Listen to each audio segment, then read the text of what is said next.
سعودی عرب میں ریاض cricket league کے صدر حنیف بابر کی جانب سے سابق پاکستانی کرکٹر اور سعودی نیشنل کرکٹ ٹیم کے ہیڈ کوچ کبیر خان کے اعزاز میں عشائیہ دیا گیا، جس میں سفارت خانہ پاکستان کے افسران سمیت دیگر افراد شریک ہوئے۔ ذکا اللہ محسن رپورٹ کریں گے۔ سعودی عرب میں ریاض کرکٹ لیگ کے صدر حنیف بابر کی جانب سے دیے گئے عشائیہ میں سفارت خانہ پاکستان کے ہیڈ آف چانسلر توصیف خاور سمیت کمیونٹی کے دیگر اہم افراد نے پاکستان کے سابق کرکٹر کبیر خان کو سعودی کرکٹ ٹیم کا ہیڈ کوچ بننے پر مبارکباد دی اور انہیں سعودی عرب آمد پر خوش آمدید کہا۔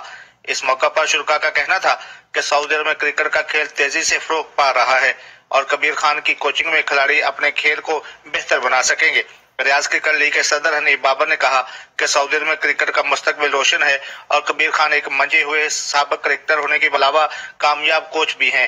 ان کی رہنمائی میں سعودی کرکٹ ٹیم اپنے کھیل کو بہتر بنائے گی اور کامیابی کی جانب بڑھے گی۔ آخر میں RCL کی جانب سے کبیر خان کو اعزازی شیلڈ بھی دی گئی۔ ذکا اللہ محسن، آج نیوز، ریاض، سعودی عربیہ۔